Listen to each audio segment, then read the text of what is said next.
tanama ani malang min bismi jewni non Haruna Dew ande salminama bismama salmitama Aissata den calmini kala hettibe en iyo min calmini kadi Yoro Mangara kedonno en to Paris Mangara bismama yewtere nde Aissata mi salmini heddibe be gonduda e studio fof iyo tedduɓe ko adi non emin naata yewtere nde mi hokka on keɗoɗen ɗum garten يكسلين الجام دكارو BAL Season 5 سارة كونفرنسيا اليوم هو يوم الميديا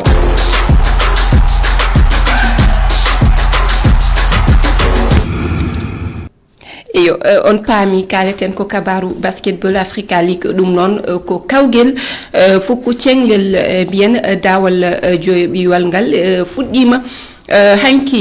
ɗo e Dakar taw noon koko innirte conférence Sahara sabu waɗi ko pecce tati ene waɗi conférence kala hari ɗum waɗino e mbeɗi sikki jonte jawtuɗe ɗe en jewtino hen oɗo saaha noon conférence Sahara waɗata tedduɓe min jetti Sadio Doucouré kanko yahanno en toon on ƴetti ɗum conférence Sahara o ko leydi Sénégal AS Ville mo Dakar ene tawa ɗum US Monastir mo Tunisie Petro Luanda mo Angola kam e Creole Star mo Cap Vert yo kamɓe hanki noon AS Ville mo Dakar hawi US Monastir Petro Luanda kañum ne heeɓi woni e dow Creole Star hande noon kawodire ɗe ne jokki US Monastir e Petro Luanda potti mbeɗi sikki ko Monastir heeɓi kaw AS Ville de Dakar ne ma fottuɗo e yamɗe seeɗa e Creole Star holno jiiruɗon kawgel ngel hikka ngol woni lawol joyoɓiwol ene yuɓɓine Haruna eɗen mbawi jaggude wonde jaggirono favori ji ɗi waɗi so tawi conférence sarama kalteno wiyano ko AS Monastir et surtout Petro Luanda sabu Petro Luanda kañum jogirayo rawani kamɓe kawno nde watta e ho wiyete final 8 woni jeetato ɓurɓe darade ɓe so kawri hikka noon jeetato ɓurɓe da lewru ndu paaden ndu watte to henet territoire Afrique du Sud hewno wadde ko Rwanda kono hikka Kigali hikka ko Afrique du Sud ɓe mbaɗayto dawal cakkitingal ngal toon waɗoyto jaggude en hen noon no fuɗɗori ni hanki hamde didi gadide nde waɗi nde o Petro Luanda mo mbiɗen kañum jogirayo kawi mo korol mo Cap Vert hawde musne no fewi sabu temedere mo korol ɓe guiɗirte kamɓe ɓe guiɗorino hanki ɓe kawi ɓe kawde mus ɓe gori Cap Vert eyyi kamɓe wi Cap Vert sikkono yo aɗa jela de sikkono hande maɓe créole windete kono korol lirte ami jikanom ko créole tan eyyi joni noon ɓaari ko kamɓe nde ɓe kawi ɓe temedere tate capanɗe jeeɗiɗe nayyi nde wiyano mataw darde ɓe dartode on jii noon hande didabo mabɓe ɗo US Monastir hawiɓe noon US Monastir kam e Petro Luanda kam inde mumen ene wowta ene ganda duuɓi ɗiɗi caggal US Monastir nawno rayo ƴettuno ɗum rawane ko Petro Luanda ɓen ko wowtuɓe wona ngol woni ara noon mumen ene jeeye Ville de Dakar e Korolo kañumen hikka meeɗi arde hikka meeɗi arde aɗa andi Sénégal digyano gadiɗo tati dewɗi hen ndi AS Douane yano joni noon Ville de Dakar ne hanki kam hawi waɗi darde tinde no fewi hawre Monastir hawi ɗum so ɓooyi seeɗa kamɓe Cap Vert naɓe kawrata iyo Yoro anne meɗen nan waɗa haal aɗa arta hen mbiɗa sikki aɗa heppi haalde e banggue baalo hande en jii hande ko pottital manggal e ha e uddital baalo jii toon baɗono hoorejo leydi Sénégal woɗɓe kayde taw ko yimɓe teskaɓe ha e banggue TikTok o haaɓe laam ari ɗum foof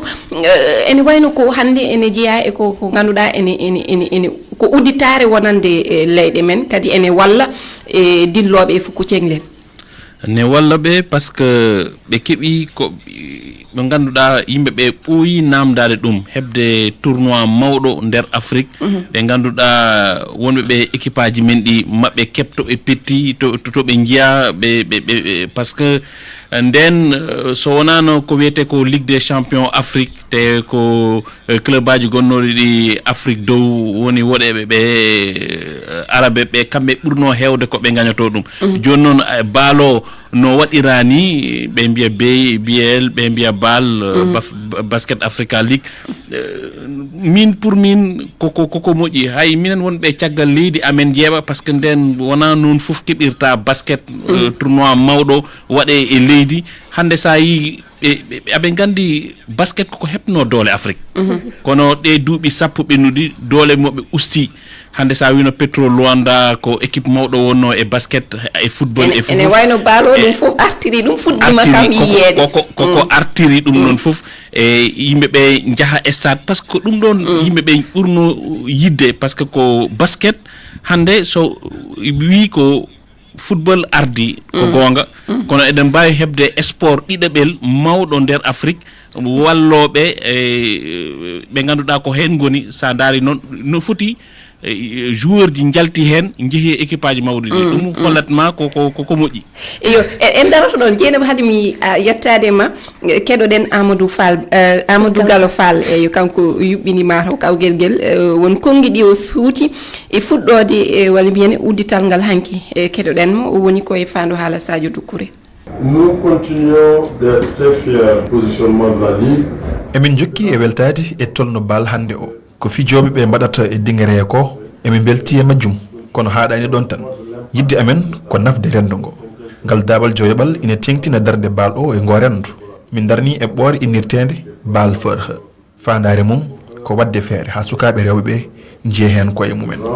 Le milieu, l'industrie que nous construisons accessible aux filles et aux femmes. eyo Aluseni Ba firi kongi makko noon kanko woni Amadou Gallo Fall cosɗo kawgel ngel eɗen mbawi wiide ngol woni lappol joyoɓol ngol o yuɓɓinta o arti e pandale ɗe so diwi wonde potital coftal ɓalli ene adda kadi gartameji kewɗe hanki hoorejo leydi ndi mi haali ɗum tawanomo toon rawande en jino Paul Kagame hoorejo Rwanda ari ha ɗo yimɓe teskaɓe ene jiiya ene ko udditare en kaali ɗum wona ndeleɗe men ha e dilloɓe fannu fukku cenglel kono noon fettoɓe hewɓe ene jiiya wona hankadi natti wonde Afrique naaɓe jahata mataw e diɗɗe goɗɗe gonɗe Amérique caggal leydi hankadi ko hay tubakoɓe ha e woɗɓe ene jeeye e diɗɗe men ene tawtore kawguel guel mate ɗum kadi bonnani seeɗe fandare ɗe on sikki bonnani koko ɓeydi ɗum doole par ce que min jimi ko baalo Sénégal naɓe ni ne ƴettiri ɗum ni wadde firti koko ɓeydi townude ɗum kadi mi yi Sénégal naɓe ne dokki ɗum teddugal sa yi hikkadi koko ɓeydi sa yi guila sukaɓe ne jarata toon guila min to banggue ɓornugal mabɓe ni adi welde min noɓe jarata toon mawɗo leydi yaaha foof yaaha wadde min konnguɗi Gallo Fall ɗin kanko holliti ɗum wiide yimɓe ne dokki ɗum teddu ene ngala toon kala e saaha sa ƴeewi oɗo saaha ni baal kadi e communication mbaɗaɗo hen o foof ha yimɓe mbatti hen hakkillaji muɗumen ha yimɓe woɓɓe ne gara wadde ɗum ɗon ko fartan koko ƴellit ɗum kanko no yeehi ha wiide on ɗaɓe jogui pandaji goɗɗe nanude hen rewɓe goɗɗum wadde ɗum ɗon hollitta ko oɗo saaha ɓene jaɓɓal moƴƴal te nana yaara yesso mais sikki tan ɗum ɗon ustata ɓeydat aɗa andi waɗi dañi dayo mo dañi hande o tolniɗo wiite formule moɓe jetti manam noɓe tafri ɗum ni wiide wonde hande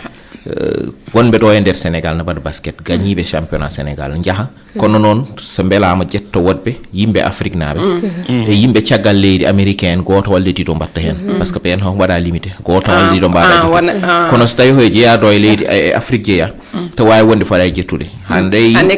Abdoullah Arouna nan toɗo en ville de Dakar awane wonno ko AS Douane yes Monastir kadi nane eɓe no piije mbiɗa sikki ne waɗi Sénégal e jettateɗo Sané mi yejjiti Babacar Sané kañum ni woni tiɗaw ɓurɗo hewde hen nani hande sa jetti conférence goɗɗo keddiɗo Youssou Ndoye nan toon e APR mo Rwanda armée mo Rwanda sa yeehi équipe Monastir o a yi Babacar Sané na hen sa yeehi équipe égyptien ma taw toon Sénégal najo walla Rwanda najo walla goɗɗo no ɓe mbaɗiri ni mette leyɗele foof ne jiiya hen koye mumen aɗa Niger ala clip bawɗo yaade ne jeeye hen jeeya hen kañum kono yimɓe Niger naɓe nan mbaɗa hen mate kadi yontade ɓe mbasa hannude ɗum tan e diɗɗe worɓe ɓe gadda hen kadi jeeya hen saabu leydi men ni ala championnat basket kono Soudan du Sud naɓe nani équipe aji goɗɗiɗi ha keewi ɗum noon waɗi Afrique foof yiiti hen hoore mum ɗum waɗi ɓeydare tan wonta mboɗo sikki te hay kalis ma kopporeje mbatta hen no joptaɓe saɗa ƴettoyani ɗo aɗa adda ɗum on kaldan joba dum ho jopta ho kambe tottanma a fotina $50,000 so no jew kambe yubinbe potital ngal kambe yubinbe be fof kambe jobat an mbuduma na préparation ma tan batta kono kala hana yahay organisation walla yimbe jettatabe kambe tottirta dum wadi wayno wayni kalisa wayne ley nan hen sa gagni monon ma dañ ko poreji kewde seeda yo ale sa yehi ha yimbe be wonbe e football ne nyembabe c'est parce que ne moƴƴi et puis ne te weltare afrique yo wadi yonti kadi kambe be gaddarabe be ne be badanu dumen hono ni wa wonde wa haade worbe be tan ay sa yi africain farnoro dum hande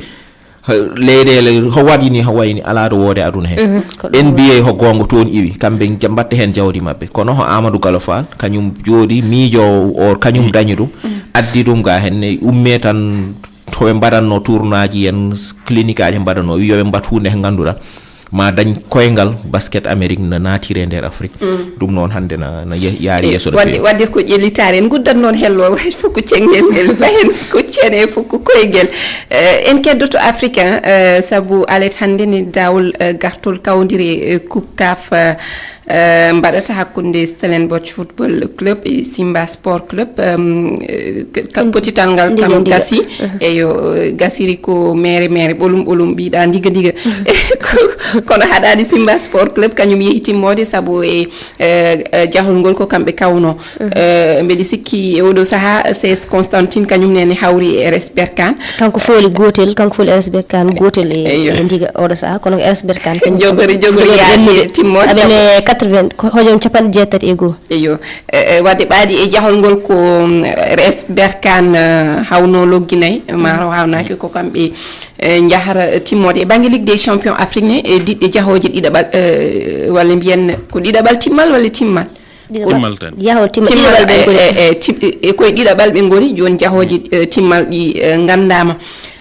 ko Mamelodi Sundowns et Orlando Pirates non jongasi innirta dum wona jongasi ba o wadani en jangtore kedoden mo garten ko loggel e loggel ɗe tekode ɗiɗi sertirno e nde fijirde Cairo International Stadium e leydi Égypte ɗum ko caggal ɗe sertirde kowal e kowal e nde yontere feƴƴude ko sabu ngol loggol naadangol leydi Égypte feƴƴini Mamelodi Sundowns hare ngal tekodal Sud Afrique nawal wakkili no fota kono ngal heɓuno arkise mawɗo sabu ko Yasser Ahmad Ibrahim fijanowo Al Ahli naadanno hoore mum loggol ngol ko silma 89 hare gila ujune ɗiɗi e nogay Al Ahli hino fijude timmal ngal kawrita Ligue des Champions suka e Miguel Cardozo ɓen fiyay hikka timmal tataɓa Ligue des Champions e hitande ujune ɗiɗi e go'o ko Al Ahli fulnoɓe timmal ujune ɗiɗi e 16 ko kamɓe ƴettino desewal ngal yeeso Zamalek caggal pyramide folirde Orlando Pirates loggi tati e loggi ɗiɗi ko Mamelodi Sundowns e pyramide fijoyta timmal ñande nogay e nayi lewru joaɓuru e ñande go'o lewru jeegaɓuru yo jarama Mamadou Jongasi Baye jangtore mo o andini non wonde Al Ahli hikka kam tawetake timmode yama Mamelodi Sundowns so waɗi golle mawɗe kono Mamelodi kam ne wona diɗɗal tokosal mbeɗi sikki so yaltini Al Ahli wona ko hawni hay sinno Al Ahli fetti laaɓi heeɓi wune laaɓi e kawgel ngel Aruna eyo yoro wadde Mamelodi Sundowns wona équipe tokoso African Football League ɓe mbaɗi édition goto ko kanko gañi ɗum sa daari Coupe d'Afrique ɓennuɗo oɗo équipe Afrique du Sud no yeehi ha demi final so ɓe mbaɗi 12 fettoɓe e nder terrain o 10 ɓe goni ko Mamelodi Sundowns ɓe noddite que les brésiliens ko équipe mawɗo président mabɓe ardi CAF ne jogui kalis kala petto gonɗo wona rek Afrique du Sud kono kala ko woni Afrique austral fay Afrique centrale woni joueur mawɗo ko Mamelodi Sundowns ƴettatma ha gayni noon aɓe jogui centre de formation mo ganduɗa heewani équipe Afrique joguiɗo ɗum eyo wadde ene laaɓi hay sinno Al Ahli hikka kam tawaka ko wona diɗɗal tokosal joƴƴini ngal ala wona bettere o wiite logique to tan hande hikka ham bod sikki kamɓe ngo kenno dow so tawi ko gonga tan haalde kamɓe ɓuri darade sabu mi yi match maɓɓe o nde ɓe kawri nde hen jiyemmi hen o jaggumi honde Égypte naɓe ala mbawani ɓe eyo humpidde tan tedduɓe hade min yawtude e kabaru Ligue des Champions Europe kawgel kan worɓe fettoɓe bal yareteɓe duuɓi nogas fayi less fuɗɗima aɗet hande kawgel ngel noon hanno ko wadde Côte d'Ivoire kono waɗata koto Égypte ngal diɗɗal Égypte ni ma hawndiri e Afrique du Sud ɗo e silmaji seeɗe koye yamɗi 17 weeyo aduna yankore ko adi